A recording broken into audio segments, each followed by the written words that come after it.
Nah, itu disebut dengan tahir orangnya. Tapi masalahnya kalau sudah suci, orangnya disebut tahir. Tapi problemnya nggak ada orang suci di muka bumi. Tidak ada orang suci. Ya, bahkan Nabi Yusuf pun, Masya Allah, Nabi Yusuf sampai mengatakan, saya tidak bisa menyucikan diri saya. Quran surah 12 ayat 53, posisi paling kiri sebelah atas. Quran surah 12 ayat 53. Ya. Wa ma ubarri'un nafsi, saya nggak bisa menjadikan diri saya suci. Jadi nggak ada manusia suci. Hanya para nabi dan rasul itu dijaga oleh Allah supaya tidak berbuat kesalahan. Namanya maksum namanya.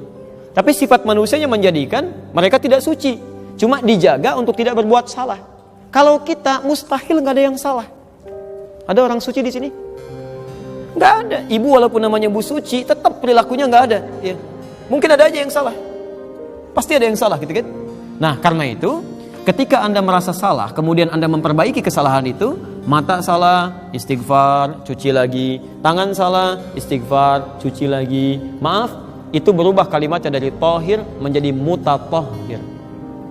Mutatahhir. Mutatahhir. Mutatahhir. Kalau banyakan, ya, kalau yang wudu bukan cuma satu orang, tapi banyak orang, tambah in di ujungnya atau un. Ya, in atau un. Mutatahhir menjadi mutatahhirin. Baik. Sekarang perhatikan, kenapa orang wudu meminta menjadi bagian dari mutatahhirin? Itu komitmen dia setelah wudu, begitu menemukan sesuatu yang salah, dia perbaiki lagi, dia perbaiki lagi. Makanya para ulama mengatakan, kalau Anda sedang punya misalnya wudu kemudian batal, wudu lagi. Jaga dalam wudu. Maksudnya bukan cuma supaya punya wudu, bukan. Karena umumnya orang wudu itu bisa tercegah dari maksiat. Ya, minimal nggak mau batal wudunya. Demi Allah saya katakan, kalau manusia sudah terbiasa berwudu, sudah terbiasa wudu, itu pasti persamaannya akan menjauh dari maksiat. Pasti itu. Ya, jadi pesannya adalah setiap punya salah, perbaiki. Setiap punya salah, perbaiki. Kalau sudah wudunya seperti ini, setan gak punya kesempatan. Sebab setiap goda salah, perbaiki lagi. Goda salah, perbaiki lagi. Bosan dia. Ya, ini poinnya. Karena itulah kemudian, orang-orang yang wudunya seperti ini dicintai oleh Allah Subhanahu wa Ta'ala. Turunlah Quran surah kedua, ayat 222 itu. Innallaha yuhibbut tawwabina wa yuhibbul mutatahhirin. Ini. Dan saat Anda berwudu, lihat, sungguh Allah sangat mencintai. Innallaha yuhibbu, Allah sangat mencintai tawwabina, orang-orang yang senantiasa berusaha taubat, ya. Wa yuhibbul mutatahhirin, dan berusaha memperbaiki keadaannya supaya menjadikan lebih bersih dan suci. Bukankah orang wudu tawwabina wal mutatahhirin? Jadi ketika Anda berwudu dengan baik, Anda berpeluang dicintai oleh Allah Subhanahu wa Ta'ala. Kalau seorang hamba sudah dicintai oleh Allah, maka yang akan muncul dua hal. Ini poinnya, dua hal. Satu, persamaan pertamanya ada di Quran surah ketiga ayat 31. Qul in kuntum tuhibbunallaha fattabi'uni yuhibbukumullah wa yaghfir lakum dhunubakum. Katakan Muhammad, jika kalian mencintai aku, maka ikuti aku, ikuti Nabi. Sekarang perhatikan persamaannya, perhatikan. Saya lambatkan.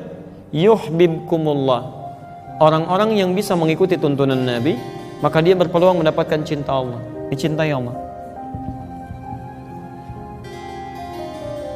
Nah, sekarang perhatikan persamaannya, perhatikan, ini poinnya. Jika seseorang sudah dicintai Allah, yuhibbukumullah, maka yang pertama Allah berikan itu bukan dunia. Awas ya, kalau antum punya dunia tapi nggak punya ciri ini, berarti antum belum dicintai oleh Allah. Yang pertama Allah berikan, wa yaghfir lakum dzunubakum, akan diampuni semua dosa-dosanya. Semua dosa-dosanya. Ampunan dosa. Ampunan dosa. Ketawa.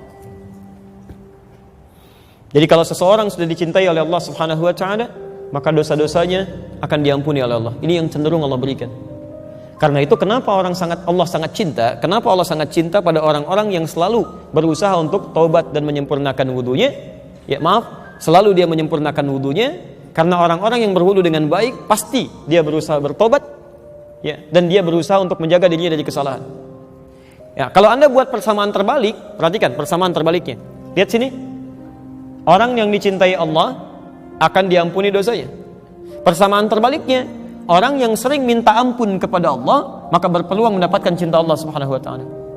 Kalau rumus ini dibawa ke dalam rumus wudu, maka muncullah Quran surah kedua tadi, Al-Baqarah ayat 222. Innallaha yuhibbut tawabina, Allah mencintai orang-orang yang senang bertobat, wa yuhibbul mutatahhirin, dan senang menyucikan dirinya, menjaga dari berbuat dosa.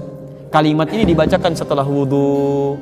Artinya orang yang wudunya benar berpeluang mendapatkan cinta Allah. Yang terakhir, kalau Allah sudah mencintai seorang hamba, mustahil setan bisa menembusnya. Itu poinnya. Nah, jadi kalau selama ini masih mudah digoda oleh setan, berarti belum mendapatkan cinta Allah Subhanahu wa taala. Kita mesti harus berusaha di sini. Ya, harus berusaha. Ya. Apa yang Allah berikan? Teruskan hadisnya. Di ujung hadisnya, saya berikan rumus sebentar ya. Saya berikan rumusnya. Ini rumus hadis tadi di Al-Bukhari nomor hadis 159. Perhatikan, hadisnya belum selesai. Ketika Utsman setelah selesai membasuh kakinya, beliau mengatakan, lihat kalimatnya. Ya. Man tawaddaa biwudu'in bimithli wudu'i hadza, siapa yang berwudu seperti wudunya saya ini, ya, berdasar keterangan wudunya Rasulullah, ya, kata Utsman, seperti inilah wudunya Rasulullah sallallahu alaihi wasallam. Siapa yang berwudu seperti saya ini, maka kata Rasulullah, thumma shalla rak'ataini, kemudian dia salat 2 rakaat, salat sunnah wudu. Jadi dia wudu dulu dengan sempurna, kemudian dia salat 2 rakaat, walam yuhdits ma fihima, dan dia tidak berbicara sepatah kata pun di antara wudu dengan salat itu. Di antum wudu, selesai wudu, sempurnakan, kemudian seperti tadi, Anda salat 2 rakaat dan tidak bicara, lihat, ghafarallahu Allahu ma taqaddama min dzambi. Paling minimal yang pertama diberikan, semua dosa-dosa yang telah lalu akan diampuni oleh Allah Subhanahu wa taala. Hadisnya sahih. Semua dosanya. Dari yang kecil sampai dengan yang besar. Ya. Karena itu, ibadahnya disebut dengan wudu. Apa artinya wudu? Apa artinya wudu? Tuh, pertanyaan ketiga masih ngarang juga. Gak usah ngarang. Apa artinya wudu? Wallahu a'lam. Baik, wudu itu asal bahasanya bukan bersuci ya. Kalau bersuci taharah, itu pengertian fikih ya. Wudu artinya suci, itu pengertian fikih. Secara bahasa, wudu itu berasal dari kata dau'un. Dau'un. Ya. Yang berarti cahaya yang terang, sinar yang terang, atau aura kebaikan yang tampak. Aura kebaikan yang tampak. Ya. Jadi ada orang-orang yang seakan-akan wajahnya itu ada cahaya gitu sikapnya. Jadi dari jauh Anda sudah lihat enak, ada cahaya kebaikan. Teduh melihatnya, tenang perasaan Anda gitu kan? Seperti terangnya cahaya matahari yang diharapkan itu. Dau'un, jamaknya disebut dengan dhiya'un. Quran surah ke-10 ayat ke-5. Walladzi ja'ala asy-syamsa dhiya'a wal qamara nura. Kan? Nah, sekarang saya berikan rumus dan ini akhir dari kajian kita. Saya tutup di sini.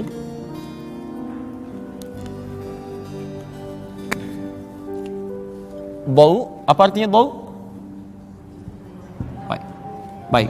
Cahaya atau sinar yang terang atau aura kebaikan yang tampak. Sekarang perhatikan ya. Cahaya atau aura kebaikan. Kalau kata dasar ini ditambahkan huruf lagi sebelumnya, maka rumus bahasa Arabnya kaidahnya berbunyi begini. Ziyadatul mabna tadullu ala ziyadatil ma'na. Bertambahnya huruf maka berdampak pada meluasnya makna. Lebih. Kalau saya tambahkan wawu begini, biasanya kalau huruf wawu itu ditambahkan, ini katanya dau asalnya. Kalau huruf wawu ditambahkan, harakatnya umumnya dhammah di sini. Kalau ini dhammah, ini pun ikut dhammah. Maka turun kemudian kalimatnya menjadi begini, wudu. Dari kata dau yang berarti cahaya yang terang, aura kebaikan yang tampak. Ditambah wawu, maka kalimat yang berubah secara bahasa berarti sinar yang sangat terang atau aura kebaikan yang semakin tampak. Makanya kata Nabi sallallahu alaihi wasallam dalam hadis riwayat Muslim, ya satud'a ummati yaumal qiyamati ghural muhajjalin. Umatku itu akan dipanggil di akhirat nanti dengan cahaya yang terang sekali tampak di tubuhnya. Min atharil wudu, dari bekas wudunya. Jadi saat di akhirat nanti insya Allah kita kalau wudunya bagus seperti tadi itu, nanti saat dipanggil itu kelihatan umat Nabi itu. Kelihatan, begitu datang cahayanya banyak. Ada aura kebaikan. Kata Nabi dari bekas wudunya. Tapi Anda mesti tahu ya, awas, mesti ingat ini. Yang dimaksud bekas wudunya bukan airnya. Bukan airnya, ingat. Tapi yang dimaksud ini aura kebaikan yang tampak tadi. Di orang, makanya kalimatnya menggunakan athar. athar itu jejak perilaku, bukan jejak benda. Jejak perilaku.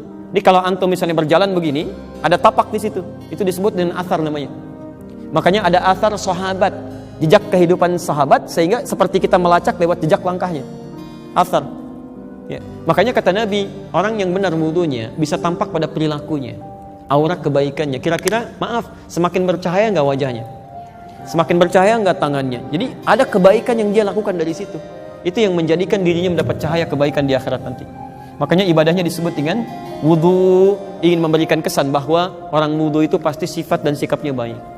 Jadi kalau selama ini ada orang berwudu sifat dan sikapnya tidak baik, ada yang salah dalam wudunya. Ya. Kalau semua orang sudah begini wudunya, mana ada setan yang bisa ganggu? Susah gitu. Ya. Begitu dia mau ganggu, ini taubat kepada Allah. Dia rasakan Allah mengawasi. Ya, karena itulah kemudian besar kemungkinan dia bisa menampilkan setan, menghilangkan waswas dalam dirinya dan lebih dekat dengan Allah Subhanahu wa taala. Jelas sampai sini?